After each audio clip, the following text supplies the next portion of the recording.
get started. So the introduction of Dr. P, as he's called affectionately to all the people that he's healed and those who work with him. Dr. John Porman is a Marine Corps veteran and holistic doctor with 30 years of experience treating veterans with PTSD, those with chronic pain and trauma. And he's also founder of and executive director of the legendary Healing Foundation. And that foundation provides healing services to active duty military and veterans through advanced chiropractic care, targeted frequency therapy, and trauma release protocols. Not just veterans, but emergency responders, athletes, and the underserved. Dr. P is a professional speaker of over 15 years on leadership and resilience. He has an amazing story. We've documented a bit of it on the website through some blogs, and there's much more to follow, including a TEDx talk. He's at age 62, he says his age out there. He doesn't, he's throwing it out there. He's preparing to become the oldest participant to attempt the grueling Go Ruck selection course.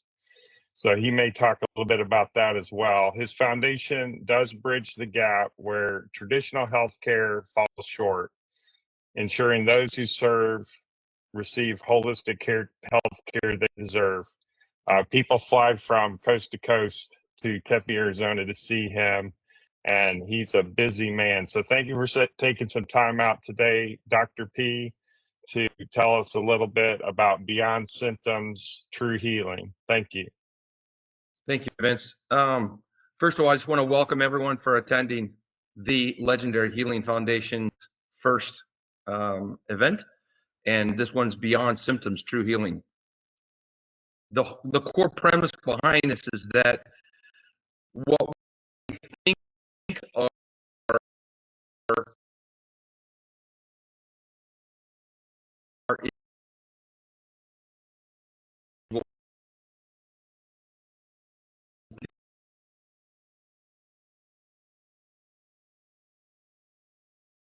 are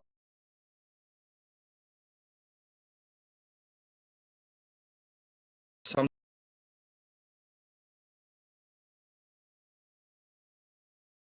that are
symptoms are your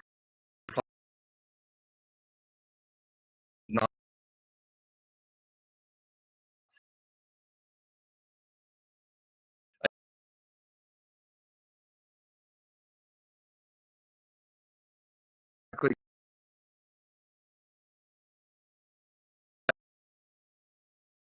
it's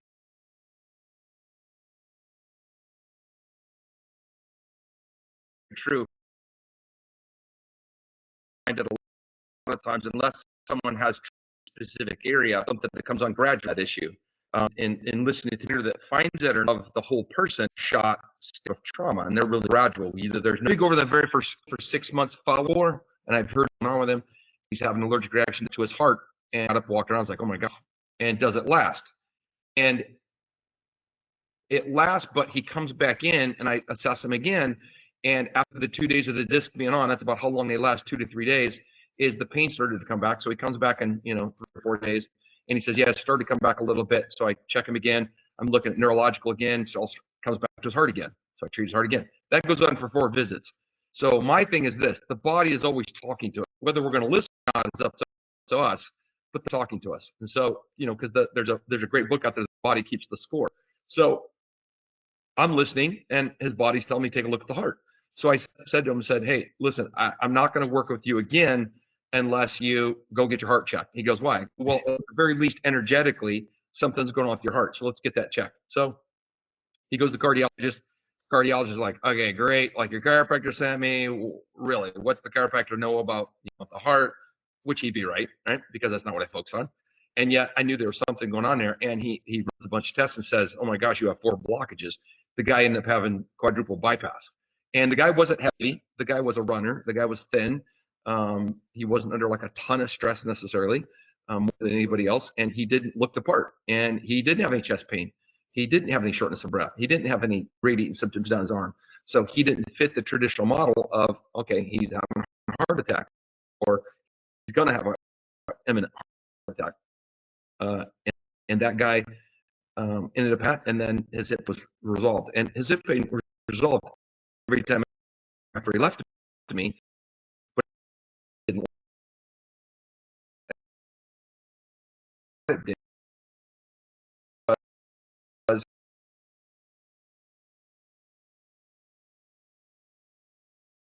him that there was something else going on. And that's, messages driver is of your can't, and sometimes you can't. I get that. Sometimes you just can't figure out what the cause of the etiology of the trauma or the injury is, or the illness is, or the symptoms are. But that's the whole goal. That's the goal, is to get to the root cause. Let me tell you about another story, another case study. If I look back through my athletes, and when I look through my athletes, 95% of all non-traumatic injuries, they came with low back pain, shoulder pain, ankle pain, headaches, whatever it was. Didn't matter what they came in with, but they didn't remember a trauma. So they didn't remember getting hit in the back. They didn't remember, squatting 5 rounds. They just said, came insidious, like slow onset, don't know what happened. 95% of those athletes had symptoms in their low back where it wasn't their low back. It was coming from overfiring of muscles somewhere else. It was coming from underfiring of muscles somewhere else. It was coming from neurological. It's coming from the brain. It was coming from an organ. And that's actually very common. I see that one probably more than not in my clinic, just in general, where I don't find like structural issues like I did with the first guy I was telling you about, my athletic director. I find more with just everyday people and athletes that 95% of the time it's there's no reason or rhyme of why they started having the symptoms they have. They've just risen. No one really knows how to take care of them. No one knows how to treat them. And if they do, they're just treating the symptom, they're trying to alleviate the symptom. They're not trying to backtrack it. They're not trying to work it backwards to reverse engineer it, as my girlfriend April would say. They're not trying to reverse engineer it. They're just trying to cover the symptoms so that people can feel better, and then they can move on next. Okay. And the problem with that is you're not getting to the source of the problem. You're just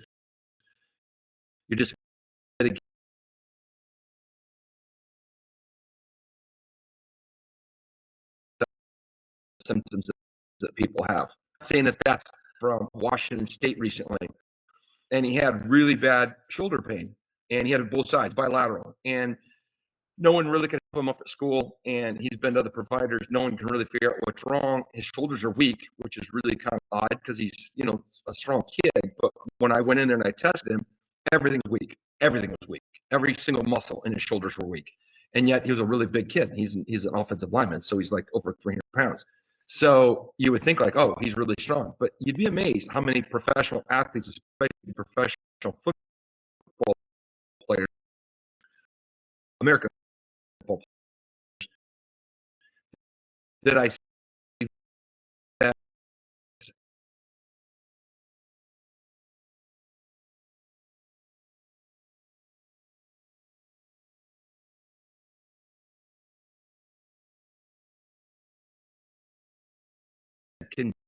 do some, it can move things, just don't to his neck. Now, whether they be macro traumas, which are big traumas, like in football, where you're getting whiplashed, right? Or you get whiplash in a car accident, or you're getting micro traumas because of the way you sleep, because you crack your neck, those kind of things. It doesn't really matter. The end result will at some point end up the same. And I did literally 5 minutes worth of work on the kid. Once I figured out what was wrong, it took me 5 minutes. And his mom, who happens to be a nurse in a neurology clinic, was like, whoa, what just happened? Like, I don't understand how that could even happen. How could that be real? Because he's actually lifting weights. So one of the things I say a lot in my clinic is, with a kid his size, is I'll say, like, how did you even get in here? Like, if I'm working on their lower legs or legs, and I can push down, they're really, really weak. How is I can push with you? Sometimes it's a pinky. How can I push with a pinky, that kind of strength, and yet you're able to play football? You're able to squat 500 pounds. Because if you're like, what are you saying? I'm that weak? And I'm like, no, it's an illusion. If you were truly that weak, you wouldn't have walked in here. You would have came in a wheelchair. And so what is it? Well, it's because it's a lot of points I see is that neurologically, their low back is either shutting their legs off to where their legs look really, really weak, or they look crazy strong, like it's like a piece of steel or a piece of concrete. And it shouldn't have that either. The muscle should have a little bit of give to it. Maybe in one of these, I'll do a demonstration and talk to you guys about some of the things we can look at, some of the things you can see that happen with people when they are neurologically either turned on or turned off. Because that kid wasn't weak, because I didn't give him strength. There's no way I'm going to give him strength in 5 minutes. Yet I did, because it was just an illusion that he was weak. All I did was get those muscles to turn back online in his neurological system to quit under firing into his arms, and then both his arms, every muscle in his upper body looked completely strong.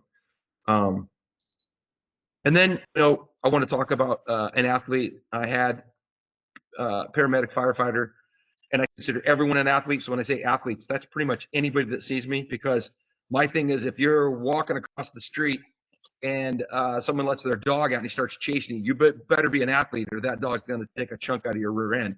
So I consider everyone that comes in to see me an athlete. And if they don't consider themselves an athlete, then I really don't want to work with them, because athletes will do what it takes to get back into the game of life and to feel better.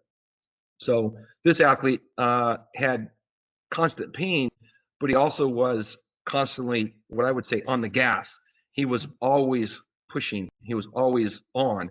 He never really did a lot of downtime. And so that's what we call a sympathetic dominance. And sympathetic dominance, just think of, there's two types of the nervous system. So there's parasympathetic and there's sympathetic. The sympathetic, of the latter of the two, the sympathetic, is where you're on the gas all the time. You're getting ready for a competition. You're getting ready for a presentation. You're late to work, so your heart's racing. You can't sleep because you're thinking about things. You're ruminating about things that happened the day before. That would be the sympathetic nervous system. That's like putting the foot on the gas. Parasympathetic would be almost the opposite of that, where it's digestion, relaxation, and you're able to process things a lot better. We know that when sometimes we get into this sympathetic mode, if there's not a balance between sympathetic and parasympathetic, in other words, the digestion, relaxation of parasympathetic and the sympathetic of let's go, get on the gas, is that you're not very good at your critical thinking.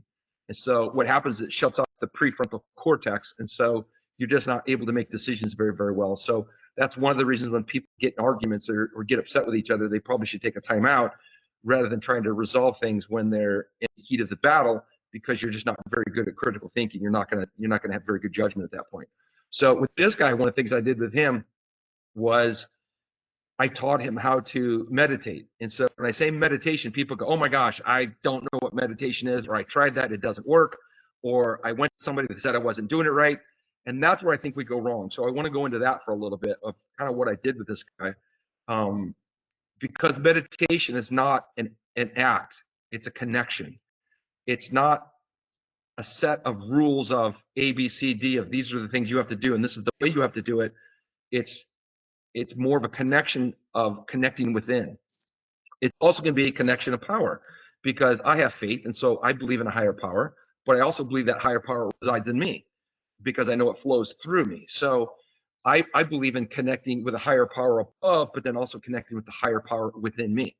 And so what I had him do was I had him stop, close his eyes, take a breath in through his nose. And you can do that right now if you want. You close your eyes, take a breath in, and you blow it out through your mouth. We know one of the things is when we breathe in through our nose, that drops us into a somewhat of a parasympathetic mode. If you look at people's heart rate variability on real time, and heart rate variability, I know I'm giving you a lot of terms, but heart rate variability has to do with what's the distance between one heartbeat and the next one? What's the distance between the time between one heartbeat and the next one and the next one? And that should vary. And the more variation there is, the healthier we are. That it becomes very stagnant. It's the same variation every time. I'm not talking heartbeat. I'm just talking the actual time between heartbeats. Is that if it's the exact same, that you're not as healthy as someone that has a heart rate variation. So heart rate variability of 100, for instance, is way better than a heart rate variability of 25. Now, for that individual, 25 might be, on the low end, where someone else that's typically 100, 25 is going to be tank. They're going to be really, really low. So I had this guy close his eyes. He takes a breath in through his nose. He lets it out through his mouth. He takes it in through his nose, out through his mouth. Now, when he does that, he also visualizes a couple of different things. One is he visualizes the air, even though it's going in his nose and out his mouth, he's thinking about it going in and out of his heart.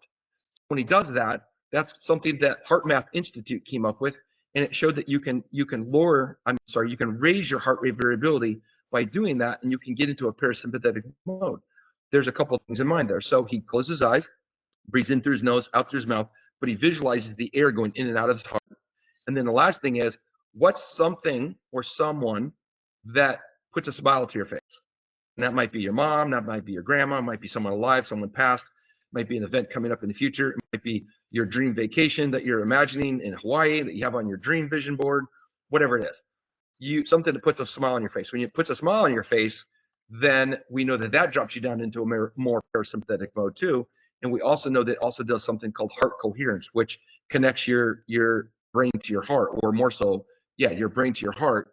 Because one of the things we know in research is that the brain sends less signals to the heart than the heart does to the brain. I'll say that again. The heart sends more signals to the brain than the brain does to the heart, and that we don't realize that.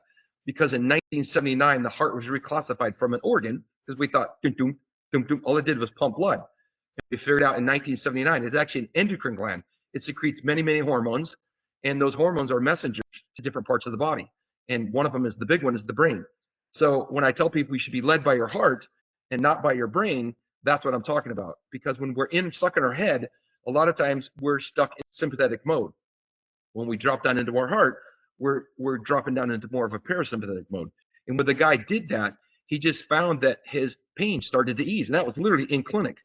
He closed his eyes, he breathed in through his nose, out through his mouth, in through his nose, out through his mouth. But as he did that, he visualized the oxygen going in and out of his heart. And then he also put a smile on his face. And I told him to visualize something that made him smile. He did that, and he noticed that his symptoms actually started to melt away. And that's something that's very, very powerful. So again, meditation can be guided. It can be where someone's talking you through meditation, where they talk about, the guiding light, or a bright light going down through your head, your crown of your head, going down through your body. And maybe you talk about it going through different body parts, and your head starts to relax, your face starts to relax, your eyes droop, your face starts to droop, your shoulders drop, and all that. Or it might be where it's just music and they're playing, let's say, binaural beats in the background, which we know can drop you into a parasympathetic state. There's just no right or wrong way to go about this. The biggest thing is do you feel a connection? Do you feel more relaxed? Do you feel more in your body? Do you feel more in control of what's going on in life, and you feel like life's happening for you, not to you? If those are the kind of comments you can make, then you know that you're in a meditative state. Whether someone else says you are, whether I say you are or aren't, you're in a meditative state, because it's all about connecting within and above, in my opinion. But the biggest thing is connecting within.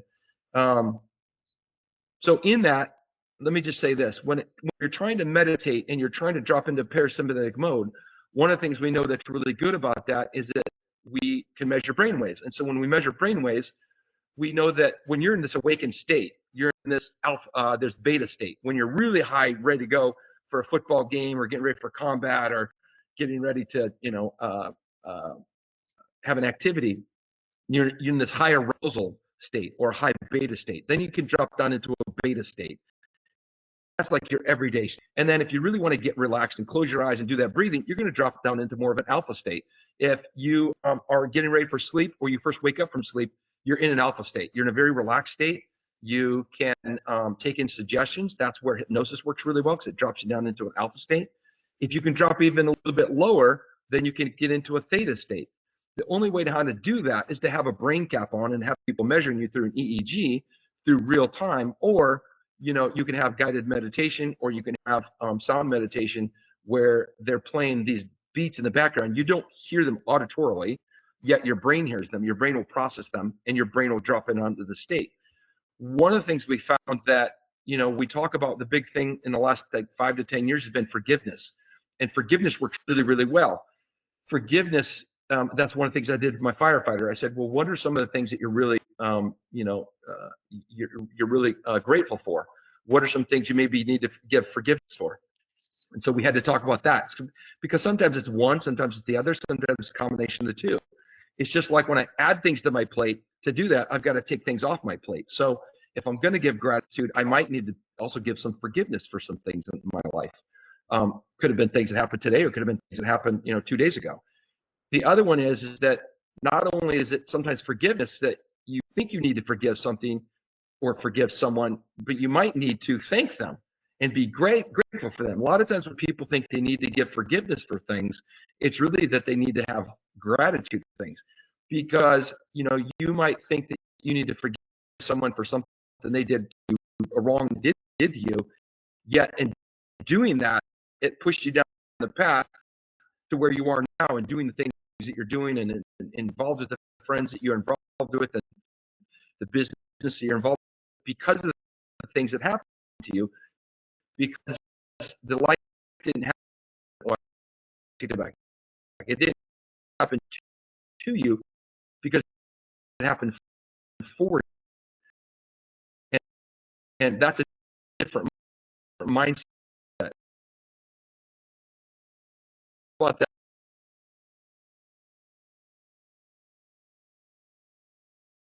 one of the next ones, having a positive or growth mindset, for powerful things from a different, because a lot of times we can actually change our reality of what's actually quote unquote happening to us, because then we realize things are happening for us. We'll also figure out, like later on down the road when I talk about some of these other things,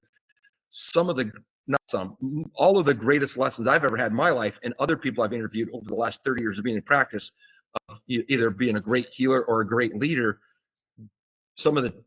all the toughest times for them also were the most gratifying, and they had the most gratitude for, and they were most grateful for, because it led them to where they are now. They believe that they would have been there if it hadn't been for that event.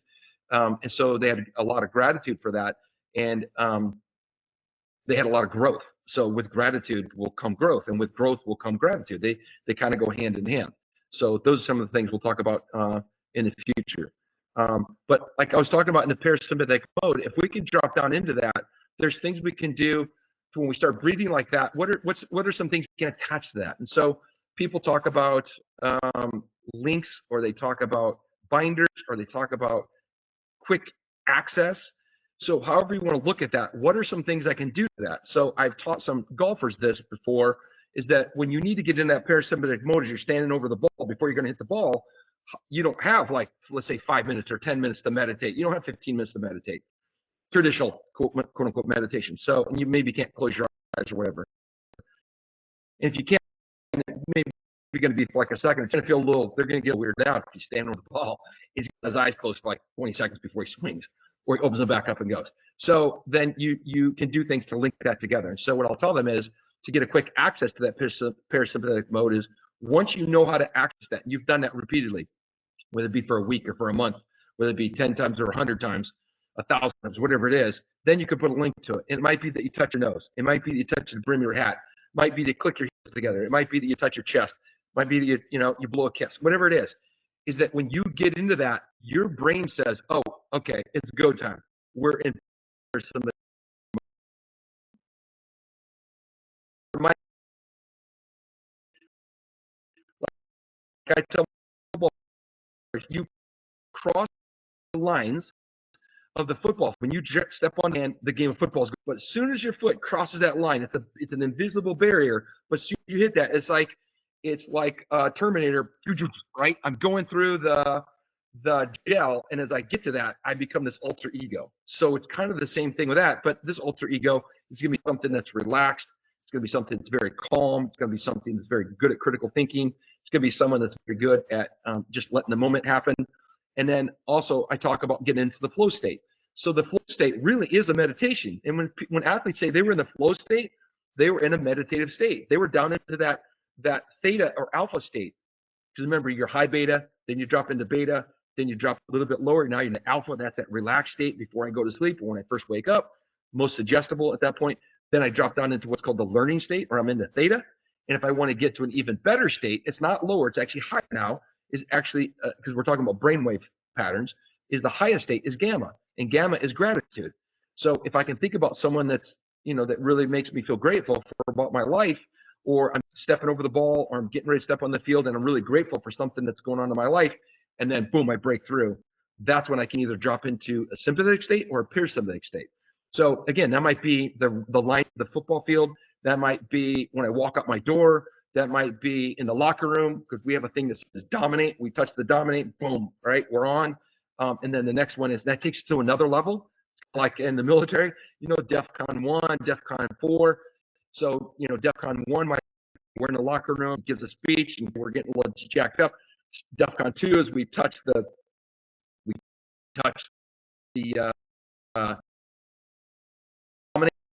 we walk.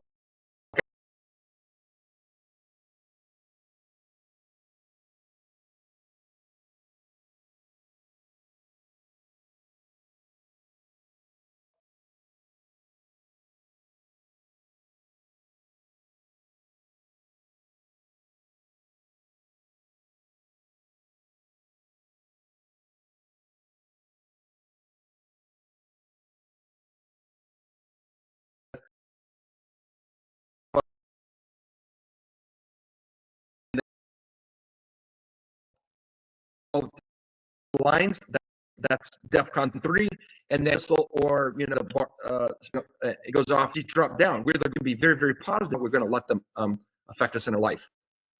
So one of the things that I'm going to talk about now is some of the key phrases I use in my clinic are: the body never lies. The body doesn't just come up with a set of symptoms for no reason. It comes up with because there's something going on with an organ, there's something going on with the body part, there's something going on with the brain, there's something going on with the nervous system, there's something going on with the emotional system, spiritual system, there's nutritional system, there's something going on, and your body's not going to lie. Your body always has an appropriate response. So for example, you gain 10 pounds of weight. That's an abnormal event. You gain 10 pounds of weight. No one wants to gain 10 pounds of weight. Maybe 10 pounds of muscle, but not just 10 pounds of pure body fat. So we gain 10 pounds of body fat. What has to happen? We have to increase our blood supply. So we have to increase our blood supply, the vascular supply, by a mile. So to do that, what do we have to do? We have to increase the blood pressure. So the normal response is, we think this is being an abnormal response, but I gained 10 pounds, which is an abnormal event. The normal response for the body is we increase the vascular supply. But by doing that, what do we have to do? We have to increase the blood pressure. So to increase the blood pressure, to get the same amount of volume out at the end of the hose, or the end of the vascular system. So in medicine, too many times we go, we have high blood pressure, we need to drop the blood pressure. And then those people can't exercise. They can barely catch their breath as they're walking across the room, or as they're going a flight of stairs, because they don't have enough blood supply. And they're having a hard time catching their breath. A lot of times I'll go, oh, you're on a high blood pressure medication. And they're like, yeah, how'd you know? Well, because you can barely breathe and you're walking from the front of the office to the back of the office. That's obvious. I mean, something's going on there. Something's not normal. And yet that's a normal response to an abnormal event. We think of it being an abnormal response because it's an abnormal response. You have high blood pressure. But again, get to the root of the cause and go, why does he have, or why does she have high blood pressure? If you look at it that way, you're going to be a lot better off. The other one I gave you was where you feel the pain, your problem isn't, or where your pain is, your problem ain't. And it just becomes standard in my clinic because it's so true that lots of times where people have symptoms, that's not even where I end up treating them. And it kind of blows their mind because they're not taught that. Like, if it hurts here, it's because something's going on here. It's not that you don't take a look at that, but you got to go, why is that hurting there? And is it really truly due to that? And again, remember, 95% of all my athletes over a 2-year period of time, where their symptoms were with non-contact injuries, that wasn't even where the problem was. That's just where their symptoms were. Remember this, healing happens in the parasympathetic mode. Healing does not ever happen in the sympathetic mode. So I can give you a great example where people don't heal because they're not sleeping. People want to ask me, what's the number one way to heal? Get better sleep. What's the number one way to have poor health or not as good a health? Get poor sleep. So that's actually very, very common. So what are some things that people can do to help them sleep better? They can take a hot shower for 5 minutes. I wouldn't do a cold plunge before I go to bed. I wouldn't even take a cold shower. I would do something I'm going to tell you in a second, but I wouldn't do a cold shower for 5 minutes. I wouldn't do a cold plunge for 5 minutes. I wouldn't do anything like that because it will actually raise my internal body temperature. The cold lowers it, but then inversely the body raises it because it's got so cold. It lowers it. It raises one because as we go to sleep, our body temperature starts to drop, and the reason we wake up is because our body temperature is starting to rise in that morning, and it's at more of a peak when we first wake up. So one of the things I would do is I would take a hot shower. I would take an amino acid glycine, help drop me down into a parasympathetic mode. It also helps lower my body temperature so that I can get to sleep. That's one of the things glycine does. I would use some essential oils like lavender or chamomile. I would listen to some meditation. I would do some reading. I wouldn't be on a phone. I wouldn't be on a tablet. I wouldn't be on a computer if you're having problems sleeping. The other one is a lot of people tell me I ruminate. I can't get out of my head. All this stuff's going on about the things that happen in the day, and they get real frantic like I am right now. And then, oh my gosh, I'm like, all this stuff going on tomorrow, and I just ruminate. One of the things we found that works really, really well has been in research, is shown that you get in the hot shower, because not everybody has a cold plunge. So just get in a hot shower for 5 minutes and then finish it off with 30 seconds of a cold shower. So you go from very hot shower for 5 minutes, turn it to pure cold for 30 seconds, and then dry yourself off, go to bed. And you'll find out you go to sleep like that. It wipes out the catecholamines, which are the neurotransmitters in the brain. Catecholamines are, in that essence, are not going to be good because they're just too high. They've hijacked your brain. So it's what we call body tired, brain awake, or that's what some people call it. That's what I call it. Body's very, very tired. So your body tired, but your brain awake. And if you do that, you kind of drop down into a parasympathetic mode again in the brain because you're not having all those catecholamines. Your body's already kind of there, but your brain's not. So you got those two they're integrous, right? They're in integrity there. They're congruent, and you're able to then drop down into sleep a little bit easier that way. And I've used that with a lot of people. The other one is like people say like, I don't know if I have time to meditate. Again, I just talked about you can use a trigger, whether it be the brim of your hat, whether it be your nose, whether it be, you think about your grandma, that can be a trigger. And if you've linked that together or you put that trigger together, when I think of that certain thing or I do that certain movement, that drops me down into a parasympathetic mode, that I can drop it down in that at any point. One of the things we should be able to do is be in parasympathetic mode when we walk around town, but not enough people can do that because it's not that you can't be. It's not like I'm never in a high beta. I'm a lot of times in my high beta. Like people know me know like, man, the guy's jacked all the time. I get that. Yet there's times where people start to talk to me and I realize, oh, I gotta drop. And so for me, I think about people that put a smile on my face, and it would be my girls. That would be my girlfriend. That would be my dog that just passed. That would be all these different things that puts a smile on my face. I can drop down into a parasympathetic mode in 30 seconds. And from there, I go from talking maybe a little bit more frantic, a little bit louder, to drop into parasympathetic mode, and I can actually converse with these people at the level they need to be because they need to talk about something intimate. They need to get something off their chest that they have no one to talk to. They need to run something past me. They feel like they're not achieving their goals of being in less pain, and I got to help them. So I need to drop down and match their energy levels, right? So I drop down and match their energy to see where they're at to get them out of that sympathetic mode. And for me, I drop down into parasympathetic mode, equal that, and then that's where healing starts, because that's the only way healing is going to happen is to be able to drop into parasympathetic mode every day. So one of the things I say to my patients, I don't care how high your stress is, right? I just care that every day you're emptying the bucket. So I don't care that you have a bucket of stress and every day you're filling up the bucket of stress, because I want you to be able to use a bigger bucket and have more and more stress in your life, but you find a way to unload that stress. And the next day you can take on more and more stress. So every day it just becomes a little bit easier and easier to cleanse yourself of all the stress that you have. One of the things I talked about earlier was look at the driver or the generator of your pain. And not enough people do that. We stop at the symptoms. An analogy I use every day is, it's like this: when people put that you have, like a medical doctor, a physical therapist, a chiropractor, whatever, will say, or a patient will come in and say, well, I have low back pain. I go, well, what does that mean? They go, well, I have low back pain. Okay, but low back pain is not low back pain, is not low back pain. And what I mean by that is, I take my car to the mechanic, and he says, I go, what's wrong? He goes, oh, your car doesn't start. Okay, well, I knew that. Like, okay, I knew that. Like, what is wrong with it? If he just left it at that, I'd be taking him somewhere else. I'd be taking my vehicle somewhere else, because the car doesn't start because it doesn't have battery. The car doesn't start because it doesn't have a key. It doesn't have gas. It doesn't have an engine. There's lots of reasons. It doesn't have a starter. There's lots of reasons the car doesn't start. But to say the car doesn't start, or to say I have low back pain, or to say I can't sleep, or to say whatever, I have fibromyalgia. What does that mean? I mean, it's better than saying people are crazy, just like chronic fatigue syndrome. That's awesome. They gave it a title. It's better than saying they're crazy. But again, it doesn't tell me what their driver is, because people have chronic fatigue syndrome, fibromyalgia, low back pain. There's lots and lots of drivers. They're never the same. You need to figure out what that person is. So that kind of leads into another point, is everyone's an individual. If your doctor or your provider of any kind, acupuncturist, massage therapist, chiropractor, whatever, does the same thing day after day after day, visit after visit after visit, or your psychologist, they're going to talk about the same thing every single day, every visit. Like, that doesn't make any sense to me. Are we not moving forward? Like, when are we going to stop focusing on the past and move to the future instead of sticking where we are? When people think that they're stuck where they are, let's just say it this way: you're always growing or dying every day. You're a human being. You're not a human doing. You're a human being, and so every day, because you're a human entity, you're either growing or you're dying every day. If you think you're staying the same, you've died a little bit, because that doesn't mean you've grown a little bit. You've died a little bit. You just don't know that. Like, you're kind of stuck in the same mode. So we need to be in this ever evolving, ever growing mindset, or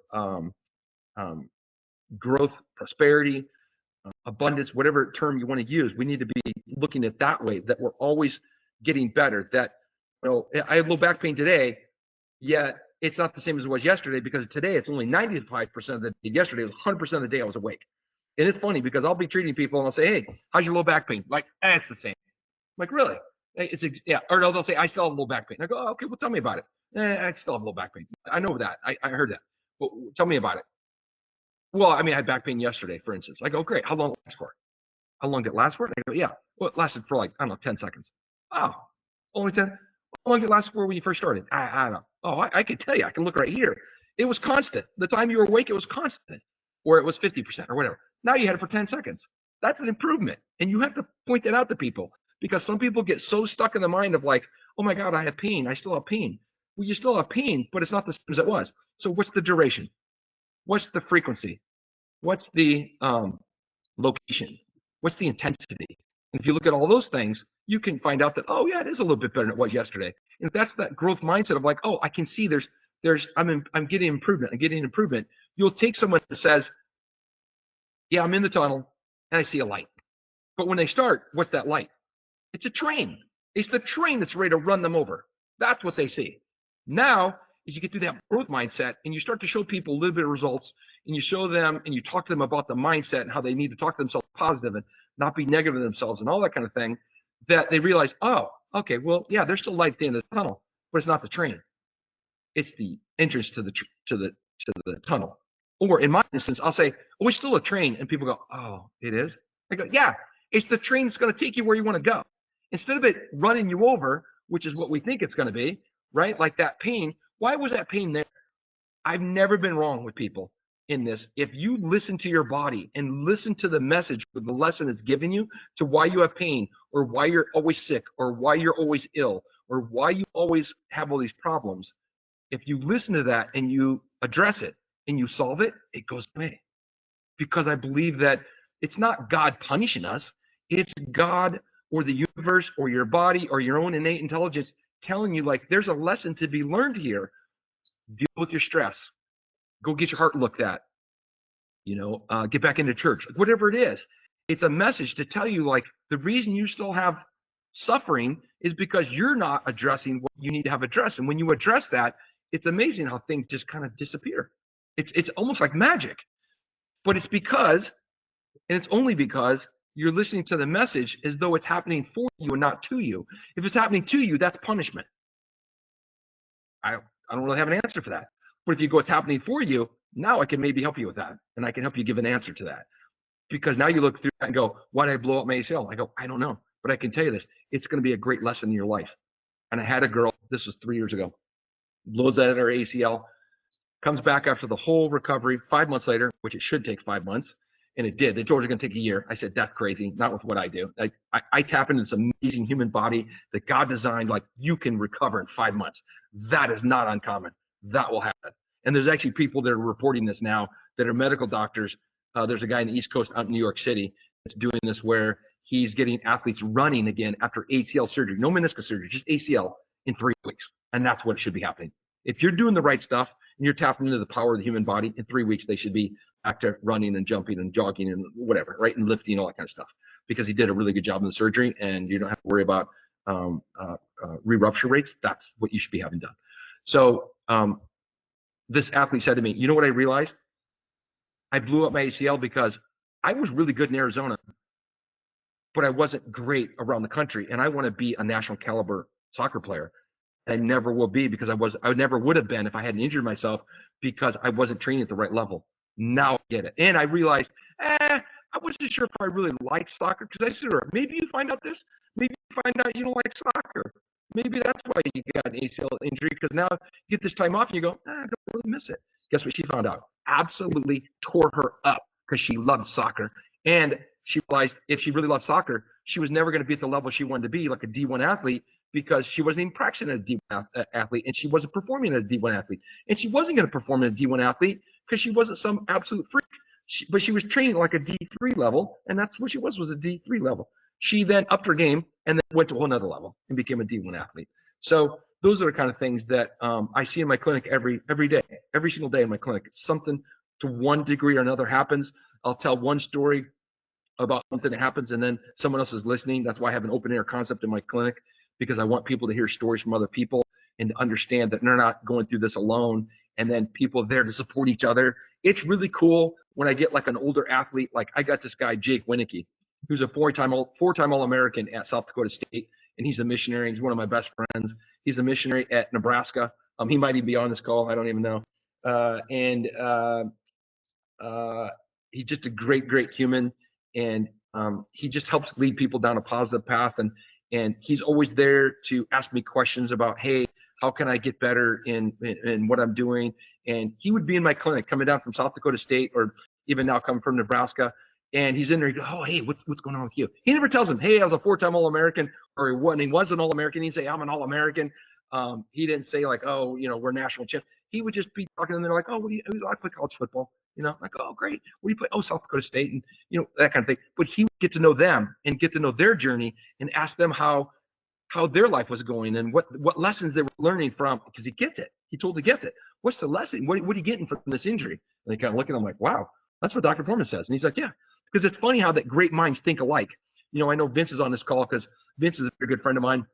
Vince is the same mindset.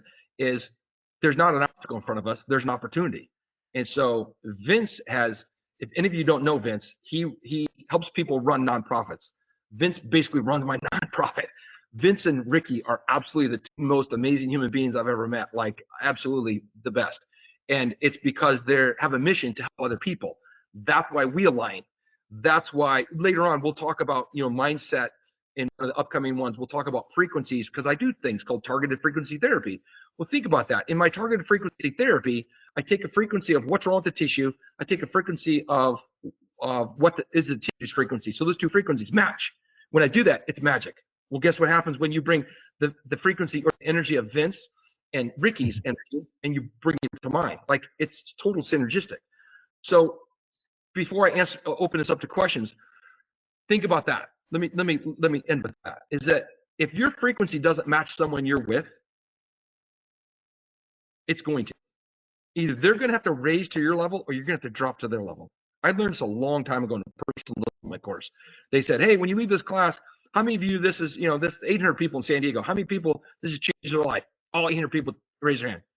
Great. Be prepared for this. You've raised your vibration to another level. In doing so, that means the people you came from are at a lower level. They're not bad people. They just don't vibrate with you. One of two things are going to happen. You're either going to drop to their level and go back to the life you lived before, or to stay at that level, you're going to have to start cutting ties with those people, family, friends, jobs, food, whatever. Like, you're going to be cutting ties with that because it just doesn't match you. That's the thing about Vince and Ricky. Like, they match my energy. My patients, they match my energy. My friends, they match my energy. So I don't care how many likes I have on Instagram. I don't care how many likes I have on Facebook. What I care about is actual connections with people. And that's because you have that synergistic approach, and that you're making this be a win-win-win. And Vince and I, in putting this together, said it needs to be a triple win. It needs to be a win for the people that we're serving. It needs to be a win for the foundation, right? But it also needs to be a win for, like, Vince and myself also.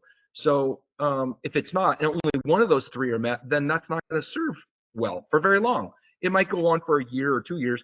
But the thing about Vince and I is that, I said to him, I want to treat, not just treat, but I want to help heal and inspire and empower 1 million people over the next 10 years. And we were on a call last week with my good friend Jameis Winston of the New York Giants. He's a quarterback for the New York Giants. And he's like, hey, Dr. P, you might be setting your sights a little too low. And I was going, that's funny because Vince said that. I said, that's exactly what Vince said. Maybe we need to change that goal. Yet you don't know what you don't know. So at the time I thought, that's a pretty audacious goal for me, is because right now I work one-on-one in my clinic. I might go out and work with teams. Yet at the same time, I'll give a presentation for an hour, but then after that I break down and I'm working with kids one-on-one. There might be other kids around, but there might be 10 kids around. It's not like I'm in a setting of, like 1,000 people and I'm treating somebody on stage. And even then, who am I really truly affecting directly? One person. I'd like to directly affect 1 million people over the next 10 years. And maybe I change that to 10 million people. And so if your frequency doesn't match the people you're around, you're not where you want to get in life. Then if you want to be here, but you're down here. So I want to make $1 million a year, or I want to be healthy the entire year and not get any colds, but I'm down here and I'm getting 10 colds a year, or I want to make $1 million a year, but I'm only making $10,000 a year. Something's got to change, because for that to match, it's either going to do this, right? Or it's going to do this, or it's going to do this. So I've got to change the people around. I got to change my mindset. I got to change the things I'm doing. I maybe need to get back to church. I need to go to a different church. I need to do something different, because what's got me there, the thought process, I can't remember who it was. It was somebody like Einstein or Edison or something like that, said that the thought process that got you where you are today, like if it's a predicament that you're in, is not the thought process that's going to get you out of there. Think about it. That's the process. That's the thought process that got you where you are. So to get out of there, I've got to have a different mindset. Maybe not completely different mindset, but instead of going this trajectory, right, and I go into the path of the obstacle to turn into an opportunity, I got to change my path a little bit. So I'll end it Thank there. you. 10 minutes. And if anybody has any questions, I'd love to answer any questions. Well, I have a comment and 2 questions, but let me open it up to anyone else first. Does anyone else have a question or comment? I have one thing I'd like to say, Go or ahead. ask, I guess. Yeah. You mentioned that sometimes your problem isn't necessarily where your pain is, and it's really easy when you're having pain to get really myopic on that. So tell me a little bit about what's the body's thought process? Why are you having pain in one place, but actually your issues somewhere else? How does that work? Well, okay, great question. Sometimes you do have that 5% of the time that I've seen, and it might be different. If I went over the last 2 years, that was a study I did in my clinic 2 years ago. So it was 4 years ago to 2 years ago that I did that. And if I had shoulder pain that was insidious or slow onset or no set of trauma, no rhyme or reason why it was there, 95% of the time it was the problem somewhere else.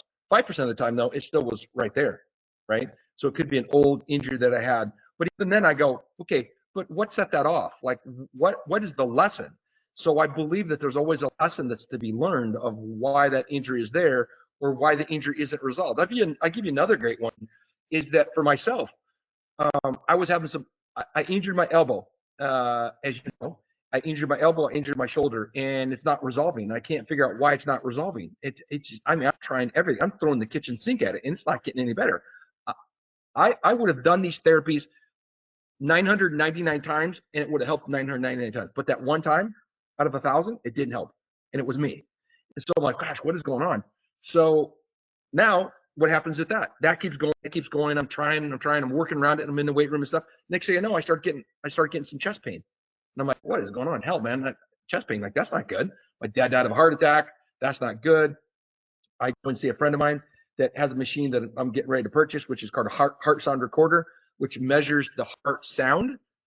As you know, it being a cardiac nurse, ER nurse, is that in cardiology is your jam, that it measures, the cardiologist will measure on an EKG, is measuring the electrical signal. Is it getting into the heart? Well, that's great. That doesn't tell me the function of the heart. It just tells me is it getting to the heart. It doesn't really tell me a lot about the function. But when I listened to the heart sound recorder, which Royal Lee came up with, who was a dentist, had many, many inventions that are still around today or have been revamped since then. But he had lots of inventions that changed the world. One of them was a heart sound recorder. It measures the heart's sounds on all 4 different valves, and then it puts it into a graph that looks like an EKG. What I found was I had lots of noise in between my two beats, between one S wave and next wave. So between S1 and S2, I had lots of what we call like defibrillations in there, lots of noise in there. Wasn't working real well. So something going with like my blood vessels, and then found out that I was under a lot of stress, that I was taking too many things on personally. I had to learn to start delegating some things, and I was taking too many things. And even though I know all this stuff, right? I know all this stuff, and I still was getting caught up in it. That's one of the reasons. I know I'm going off on a tangent here for a second, but that's why people need a coach. Like whether they need me or they need someone else, but I need the coach. I need a coach. Phil Jackson, one of the greatest coaches of all time, had a coach, you know? And so I found out that I had some stuff going on with my heart. And so then the theory behind the heart is, or the philosophy behind the heart is, the heart eats first. If the heart's not getting its nutrients, and I was missing some B vitamins, and I was missing some other nutrients and stuff, that if I'm not getting the nutrients to help my heart function, the rest of the body's going to suffer. So I had this injury, my elbow wasn't resolving, shoulder wasn't resolving. I find out with my heart, I start taking some supplements, I start feeling better in my heart, but also I notice, oh wow, my shoulders got a lot better. Now my elbow's still lagging a little bit behind, but I also haven't put a lot of attention on my elbow, because I put more attention on my shoulder, because that affects me day to day in the clinic with working with patients and stuff. So I just believe that I can't tell you how it works. I can tell you on a level, like I know the reason when we have chest pain, or I shouldn't say chest pain, but we have referred pain down our arm, whether it be the left most likely in a man, and most of the times it's down the right in a lady, or I have indigestion, or I have pain up into my neck, that kind of thing. We know that because that's where embryologically, when we're developing, they develop in what's called a somite. They develop in the same level of somites, just a medical term, as you know, but for other people, it's just a medical term. They grow up in the same level, so they refer to the same area, and that's why we have referred pain down the arm, right or left, depending on man or woman, up in the throat, or indigestions, because those areas develop from the same cells, and so they still communicate. But we don't know why. Like for me, why was I having chest pain, but yet my elbow wouldn't resolve? I can tell you that I believe it's because the heart eats first, and if it's not getting its nutrients, then you're not getting enough nutrients to the rest of the body. So because you can't live without a heart, right? You can live without an elbow, a shoulder, a knee, an eye, teeth. But you can't do that. So I think that's one of the reasons, because the body wants you to take a look at it. For whatever reason, it doesn't come out like the emotional stuff I've had. I've had things where a girl has low back pain and ends up being her dad killed himself 9 years ago. Whoa. But she's only had low back pain for 2 years. And she's seen all kinds of providers. I'm talking like list, but nobody could help her because they were looking at her physically. Because what she have in her eye? Small disc problem.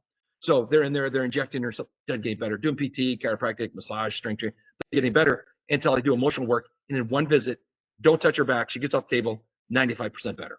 So I think it's just the body's way of saying, I'm not gonna leave until you address me. But it comes out sideways. I always tell people that. It's just like that. Like, you yell at your kids or you yell at your spouse and you don't really mean to, because there's all the other people that have been annoying all day long, but you can't release. And then you release on the people that you really love the most. The body kind of does the same thing. A lot of times it will have symptoms somewhere else. It doesn't show up in the exact area. So it makes it very hard to figure out, especially in medicine, to figure out, because we're so set on symptoms mean that's where the problem is. We get myopic and we focus on that one area and we don't expand from there. That's a long-winded answer. Thank you, Dr. P. As you know, and you have a full calendar. You have a busy clinic, and one of the reasons you started a nonprofit that the Legendary Healing Foundation is to reach out to more people, to reach out to veterans, emergency responders, underserved youth and their families, and to get this kind of healing modality, this holistic health out to more people. And you really are going to transform, people through healing, inspiration, and empowerment. Man, so many questions. We're running out of time here. I did tee up that Go Ruck selection course, and could you just give a few comments about that? I guess that's your post-traumatic growth Yes. exercise for yourself here. Could you explain that? Yeah, so my girlfriend April and I are going to do that. We'll be the first couple to do it, and we'll be the only couple to ever finish it. I can tell you that now. I'm not going into this. I'm not going to finish. I'll be the oldest guy to ever start it. The oldest person to ever finish it was 47, but I'll be the oldest to start it and finish it, because when I do it next year, I'll be 62. People go, why do you do it? Well, because you got to do hard stuff in life. And how do you have growth? Go through tough times in life. It's anywhere between 48 hours and 55 hours long. The men have 45 pounds on their back or rucksack at all times, other than if they're in the water or something like that, or slogging through the mud or something like that. But most of the time, like 95% of the time, they have 45 pounds on the back. The women have 35, and you're going to traverse over 80 miles plus, and it goes over, like I said, 48 hours to 55 hours. So you're humping. You're doing a lot, and you don't sleep. You don't eat for 24 hours, and you don't sleep at all during that time. And they don't tell you when it's going to end. So you're just going to keep going and going and going until they go, hey, you're done. You're done. And where is this? One's in Florida, and there's one in Ohio, but I'm going to do the one that's in Florida. They've only had like maybe 20 of them so far. They only have 1% that finish. They'll have over 100 to start. And if one finishes, they're lucky. They've had 2 before, but that's really rare. It's just because and they tell you, if you can finish the PT test, which is 2 minutes, 75 push-ups, 2 minutes, 75 sit-ups, 65 push-ups, and then you have to run 5 miles in 40 minutes, so it's an 8-minute mile. And then you have to do a ruck with 45 pounds on your back. You have to ruck 12 miles in 3 hours. So that's a 4-minute mile. I mean, that's like a slow jog. We can do that. April and I hike all day long, so we can do that forever. But that's the known. And then after that, then the fun starts, because that's when they give you the sugar cone. They get you in the water, get you wet, and then put you in the sand and all that stuff, and that's when the welcoming party starts. And that people quit from the very beginning, or don't even pass the push-ups or the sit-ups, which I'm not really sure why that would be, but maybe they're just too ramped up, they're too sympathetic, and it burns all their energy and they have nothing left. I don't know. Or I'm coming in going to be able to do way more than the bare minimum, because I mean, I'm already getting ready for an event. I didn't tell you that, Vince. I'm talking to my high school now while putting on a 24-hour event at my high school. I'm going to raise money for the Legendary Healing Foundation, but I'm also going to raise some money for the Booster Club at my high school football, to raise some money for them. But I'm going to do a 24-hour event on myself. I'll invite some people if they want to do it. But Perfect. I'm going to do. Yeah, it's going to be a ball buster, but it's going to be fun. Yeah. Can you tell us about the topic for the next webinar? Do you have a title? I do, but not off the top of my head. I gave that to you. Do you have that by chance? Yeah, we can get that in a second here. Or anyone else have that? But yeah, we're going to do this the first Friday, but the next one's going to be July 4th. So we're going to change it to July 11th. Yes, July 11th will be our next webinar, and the topic will be presented. We'll get that a LinkedIn event out there. And yeah, I had a couple personal questions. I'm really thankful about the sympathetic response, about emergency responders having their foot on the go. Same thing with veterans. Really trying to learn how to be parasympathetic is a great way to lower the suicide rate of these great Americans that serve our country. So I really think that's a key, and we should write a blog about that. After 8 years of not running, Dr. P, I started running, and I've done 3 PRP things, and I thought my knees would be hurting, but guess what? I started running, and my significant other, April, lapped me twice. So You know, it was very humbling. But guess what was firing up that really stopped me from running was my calves. That Oh, they totally surprised me.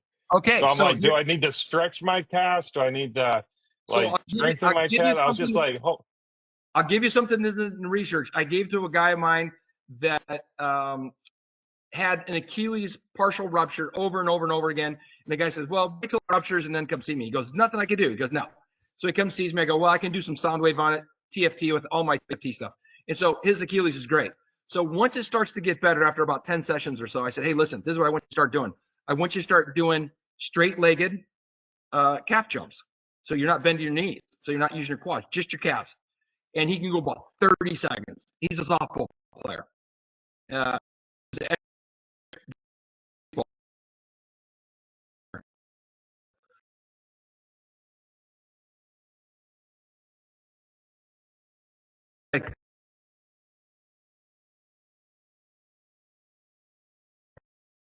Calves, killing my calves. You do that every day for 5 minutes. After 6 weeks, you'll actually run faster. It's crazy because it builds up this elasticity in your Achilles, but also for you, it'll get your calves to where your calves are going, oh, okay, we could do this all day long. great. Yeah, Thank you so much. you're welcome. July 11th, we're going to talk from combat to calm, rewiring your nervous system for peace.